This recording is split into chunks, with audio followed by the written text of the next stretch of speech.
ஐயனார் துணை சீரியல்ல அடுத்து நடக்க போற நிகழ்வுகளை நாம பார்க்கலாம். நிலாவும் சோழனும் ஒரே ரூம்ல தூங்குனதுல இருந்தே நிலாவோட அப்பாவுக்கு சோழன் மேல அதிகமாவே கோபம் வருது.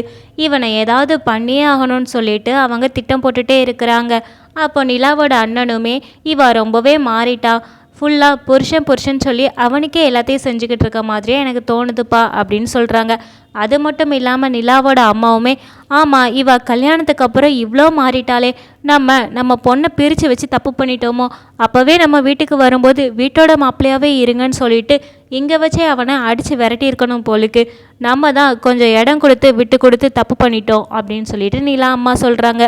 இதை கேட்டதுமே நிலாவோட அப்பாவுமே, இப்போ ஒன்றும் டைம் ஆகலை, இன்னும் பாரு நாளே நல்லா அவனை துண்டைக்கானும் துணியைக்கானும் இந்த இடத்துலேருந்து நான் ஓட வைக்கிறேன் அப்படின்னு சொல்கிறாங்க. நிலாவே அவனை பார்த்து வெறுக்கிற மாதிரி நான் பண்ணுறேன் அப்படிங்கிறாங்க. அதுக்கு நீங்கள் என்ன தான் திட்டம் வச்சுருக்கீங்க அப்படின்னு சொல்லி நிலாவோட அண்ணன் கேட்குறாங்க. அதுக்கு நிலாவோட அப்பாவுமே ஒரு திட்டத்தை சொல்கிறாங்க. இதை கேட்டதுமே நிலாவோட அண்ணன், சரிப்பா இது சரியான திட்டம் தான் அப்படின்னு சொல்லி 2 பேருமே பேசிக்கிட்டு இருக்காங்க. இப்படி சோழனை பழி வாங்குறதுக்கு இங்கே இவங்க 2 பேரும் பிளான் போட்டுக்கிட்டு இருக்க, இது எதுவுமே தெரியாமல் சோழன் அங்கே நிலா ரூம்ல இருந்து ரொம்பவே சந்தோஷமாக எந்திக்கிறாங்க. நிலா கூட நைட்டு தூங்குனது அவங்களுக்கு ரொம்பவே பிடிச்சிருக்குது. அது மட்டும் காலையிலே நிலா தான் காஃபி கொண்டாந்து கொடுத்து எழுப்புறாங்க. அது இன்னுமே சோழனுக்கு ரொம்பவே பிடிச்சிருக்குது. அது மட்டும் இல்லாமல் குளிக்கிறதுக்கு டவல் எடுத்து கொடுக்குறாங்க. உச்சக்கட்ட சந்தோஷத்தில் தான் நம்ம சோழன் இருக்கிறாங்க. ஆனால் சோழன் தன்னோட மாமனாருக்கு கோபம் வரணுங்கிறதுக்காக தான் நிலாவை அவங்க முன்னாடி கூப்பிட்டு வேலை வாங்குற மாதிரி டவல் எடுத்துகிட்டு வா அதை எடுத்துகிட்டு வான்னு சொல்லி சும்மாவே கூப்பிட்டுட்டே இருக்கிறாங்க. இதை பார்க்குற எல்லாருக்குமே கொஞ்சம் கடுப்பாக தான் ஆகுது. உடனே நிலா அம்மா சொல்கிறாங்க, இவன் என்ன அவ்வளோ பெரிய ஆணழகனா, போயும் உங்கள் மகளுக்கு எப்படி தான் இந்த மாதிரி ரசனை போச்சோ, அவனை பார்க்குறதுக்கே எனக்கு சுத்தமாக பிடிக்கல அப்படின்னு சொல்லி கரிச்சு கொட்டுறாங்க. அது மட்டும் இல்லாமல் நிலா ஏன் இப்படி முழுசாக மாறிட்டா, ஏதோ அவள் வேறு ஒரு பொண்ணு மாதிரியே எனக்கு ஃபீல் ஆகிக்கிட்டு இருக்கு, அவள் என் பொண்ணு மாதிரியே இல்லை, நிறைய மாற்றங்கள் அவளுக்குள்ளே இருக்குது அப்படின்னு சொல்கிறாங்க. அது மட்டும் இல்லாமல் நிலா வரவுமே நிலாக்கிட்டே கேட்குறாங்க, ஏண்டி நீ இப்படி ஆகிட்ட, இந்த வீட்டில் நீ ஏசி போடாமல் ஒரு நாள் ஒரு நிமிஷம் கூட நீ தூங்குனது கிடையாது, ஆனால் அந்த வீட்டில் எந்த வசதியுமே இல்லைங்கிறாங்க. அப்படியாப்பட்ட ஒரு வீட்லேயே நீ வாழ்ந்துக்கிட்டு இப்படி இவனுக்கு நீ விழுந்து கவனிக்கிறியே அப்படின்னு சொல்லி கேட்குறாங்க. இதை கேட்டதுமே நிலா, ஏம்மா அப்பாவுக்கு நீ விழுந்து கவனிக்க மாட்டியா, அப்பாவும் அவனும் ஒன்றா அப்படின்னு சொல்கிறாங்க. உனக்கு அப்பானா எனக்கு அவர் தாம்மா அப்படின்னு சொல்லி விட்டு கொடுக்காம பேசுகிறாங்க. இதை கேட்டதுமே நிலாவோட அப்பாவுக்கு இன்னுமே சோழனை ஏதாவது பண்ணணும்னு தான் தோணுது. நிலா சொல்கிறாங்க, இல்லைம்மா எனக்குமே அந்த வீட்டுக்கு போன புதுசில் எனக்கு அந்த வீட்டை சுத்தமாக பிடிக்காது, ஆனால் அங்கே இருக்க எல்லாரு கூடயும் பழகும்போது தான் எனக்கு அந்த வீட்டில் இருந்து இப்போ வரதுக்கே மனசு இல்லாமல் இருக்குது. அங்கே ஒவ்வொருத்தருமே என்னை அவ்வளோ பத்திரமா அவ்வளோ பாதுகாப்பாக பார்த்துக்கிட்டாங்க. அப்படி இருக்கும்போது அவரை நான் கவனிச்சுக்கிறது நல்லது தானம்மா, அவரை கவனிக்கிறத நீயாமல் அப்படி குறை சொல்கிற அப்படிங்கிறாங்க. உடனே நிலாவோட அம்மா சமாளிச்சுக்கிட்டு, குறை சொல்லலடி, நீ இப்படி ஓடி ஓடி போய் வேலை பார்க்குறியே, ஒருவேளை நீ இதே மாதிரி தான் அங்கே இருப்பியான்னு சொல்லி தான் நாங்கள் கேட்குறோம் அப்படிங்கிறாங்க.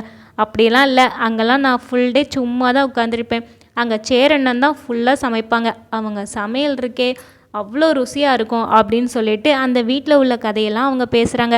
இதை கேட்கும்போது நிலாவோட அப்பாவுக்கும் அண்ணனுக்கும் இவன் இன்னும் முழுசாகவே அந்த வீட்டில் ஒருத்தியாகவே மாறிட்டாளே அப்படின்னு சொல்லிட்டு அவங்களுக்கு தோணுது.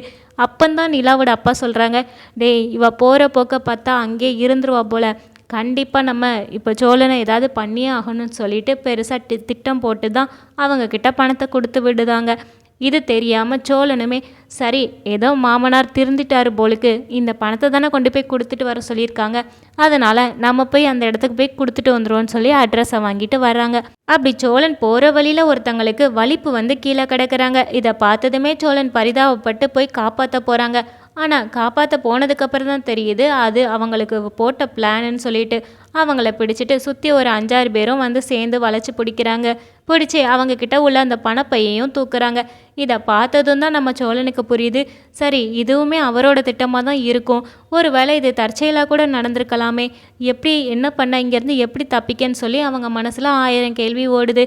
அவங்க அந்த பணப்பையை தூக்கிட்டு சோழனை அடிக்க ஆரம்பிக்கிறாங்க. பதிலுக்கு நம்ம சோழனுமே அடிக்க தான் செய்கிறாங்க. இங்கே நிலாவோட அப்பாவும் அண்ணனும் கிளைண்ட்டுக்கிட்ட பணம் போகலையே, என்னதான் ஆச்சு, சோழன் கிளம்பி ரொம்ப நேரம் ஆகுது, இந்நேரத்தில் அங்கே போய் சேர்ந்துருக்கணுமே, இன்னும் பணம் வரலன்னு சொல்லிட்டுலாம் கிளைண்ட் கால் பண்ணுறாங்க அப்படின்னு சொல்லி நிலாவோட அப்பா சொல்கிறாரு. இதை கேட்டதுமே நிலா, அதெல்லாம் போயிடுவார், அவர் நல்லாவே ட்ரைவ் பண்ணுவாங்க, அவங்க ஸ்பீடாக தான் ட்ரைவ் பண்ணுவாங்க, இந்நேரம் போயிருக்கணுமேன்னு தான் நிலாவும் கேட்குறாங்க. அதை தான் சொல்கிறேன், எனக்கு தெரிஞ்ச அந்த திருட்டு பைய பணத்தை எடுத்துகிட்டு போயிட்டான் போலுக்கு அப்படின்னு சொல்லி நிலாவோட அண்ணே சொல்கிறாங்க. இதை கேட்டதுமே நிலா, அண்ணே நீ இப்படிலாம் பேசாத, நான் அவங்க கூட எத்தனை மாதமாக இருந்திருக்கேன், அவங்க பணத்துக்கு ஆசைப்படுற குடும்பமே கிடையாது, நீ இப்படி பேசுகிறத தூர விடு அப்படின்னு சொல்கிறாங்க. இருந்தாலுமே நிலாவோட அண்ணே, ஆனால் இன்னும் கிளைண்ட்டுக்கிட்ட பணம் போகலையே, அதனால தானே கேட்குறேன், அது என்ன 1 ரூபா 2 ரூபாயா, நான் லட்சக்கணக்கில் கொடுத்து விட்டுருக்கேன், அப்போ நான் கவலைப்பட தானே செய்வேன் அப்படிங்கிறாங்க. இதை கேட்டதுமே நிலா, கண்டிப்பாக அவர் பண்ணுற ஆளே கிடையாது, அப்படி அவர் பண்ணியிருக்கிறதுக்கும் வாய்ப்பில்லை, ஒருவேளை போகிற வழியில் ஏதாவது ஆக்சிடெண்ட் வேணால் நடந்திருக்கலாம், மற்றபடி அவர் தாமதம் ஆகிறதுக்குன்னு சொல்லி வேறு எந்த காரணமும் இருக்காது, கண்டிப்பாக வந்துடுவார் அப்படின்னு சொல்லிட்டு நம்பிக்கை கொடுக்குறாங்க. இதை கேட்டதுமே நிலாவோட அண்ணே, நீ என்ன இந்த 4 மாதத்தில் இவ்வளோ நம்பிக்கை வைக்கிற, நம்பிக்கை வச்சு அவங்க வந்துடுவாங்கன்னு சொல்கிற அப்படிங்கிறாங்க. நிஜமாக தான் அண்ணே, நான் பழகின வரைக்கும் சொல்கிறேன், அவர் அப்படியாப்பட்ட ஆளே கிடையாது, கண்டிப்பாக வந்துடுவாங்க அப்படின்னு சொல்கிறாங்க. ஆனால் நிலாவோட அப்பாவும் அண்ணனும் தானே அந்த அடியாலே வச்சுருக்காங்க, அதனால் அவர் வரமாட்டாருன்னு சொல்லி கன்ஃபார்மாக இங்கே அடித்து சொல்கிறாங்க. நிலாவோட முகத்தில் குழப்பம் அதிகமாகுது. இதை பார்த்த நிலாவோட அப்பா நிலாவோட அண்ணன்கிட்ட சொல்கிறாங்க, டேய் நம்ம பிளான் ஒர்க் அவுட் ஆகுது, எப்படியாவது உன் ஆளுங்களை அவனை போட்டு தள்ள சொல்லிடு, அப்போ தான் பணத்தை எடுத்துகிட்டு ஓடி போயிட்டான்னு சொல்லிட்டு நிலா கிட்ட சொல்ல முடியும். நிலாவுமே அப்போந்தான் அவங்க வீட்டுக்கு போகாமல் நம்ம வீட்டிலே இருக்கிறதுக்கு வாய்ப்பு இருக்குது, அதனால் நான் சொன்னதை மட்டும் கரெக்டாக செய்யிடா அப்படிங்கிறாங்க. சரிப்பா, அதுக்கெல்லாம் ஆள் வச்சாச்சு, இந்நேரம் அவங்கள அடி பொழந்து எடுத்துகிட்டு இருப்பாங்க அப்படின்னு சொல்கிறாங்க. இதை கேட்டதும் தான் நிலாவோட அப்பாவுக்கு நிம்மதியாகுது. நிலாவோட அப்பா நிலா கிட்ட சொல்கிறாங்க, நீ சொல்கிற மாதிரி அவர் நல்லவராகவே இருக்கட்டும், ஆனால் இந்நேரம் கிளைண்ட் ஆஃபீஸ்க்கு போயிருக்கணுமே, ஏன் இன்னும் அவர் போகலை, அங்கேருந்து கால் மேலே கால் நம்மளுக்கு வந்துக்கிட்டே இருக்குது, இன்னும் அவர் போயிருந்தா ஏன் அவங்க கால் பண்ண போகிறாங்க, சோழன் ஒருவேளை அந்த பணத்தை எடுத்துகிட்டு எங்கேயும் போயிருப்பாரோ, நீ வேணா அவருக்கு கால் பண்ணிப்பாரு அப்படின்னு சொல்லி கேட்குறாங்க. இல்லை, நான் எப்போ கால் பண்ணாலுமே அவர் எடுக்க தான் செய்வார், நான் கூப்பிடுறேன் அப்படின்னு சொல்லிட்டு கூப்பிட்டாங்க. ஆனால் கூப்பிட்டு பார்த்தா தான் தெரியுது அங்கே ஃபோன் சுவிட்ச் ஆஃப்னு வருது. ஏன்னா இங்கே சோழனை அடிக்க வரும்போது சோழனுமே தடுக்க முயற்சி பண்ணும்போது அவங்க கையில் உள்ள ஃபோன் கீழே விழுந்திருக்கும், அதனால தான் அவங்க ஃபோன் சுவிட்ச் ஆஃப் ஆகிருக்குது. இது புரியாமல் நிலாவுமே இங்கே, ஆமாம் எப்போதுமே அவர் சுவிட்ச் ஆஃப் பண்ணதே கிடையாது, ஆனால் இப்போ ஃபோன் சுவிட்ச் ஆஃபில் இருக்குதே அப்படின்னு சொல்லி ரொம்பவே குழப்பமாகறாங்க. இந்த குழப்பத்தை பயன்படுத்திக்கிட்ட மனோகர் சொல்கிறாங்க, ஏம்மா நிலா, நான் சொல்கிறேன் நீ தப்பாக நினைக்காத, நீ நினைக்கிற மாதிரி அவன் அவ்வளோ நல்லவன் கிடையாது போலுக்கு, அதான் இன்னும் வரல அப்படின்னு சொல்லிட்டு சோழனை பற்றி தப்பாக பேச ஆரம்பிக்கிறாங்க. இதை கேட்டதுமே நிலா கொஞ்சம் கவலைப்பட்டு பதில் சொல்ல முடியாமல் நிற்கிறாங்க.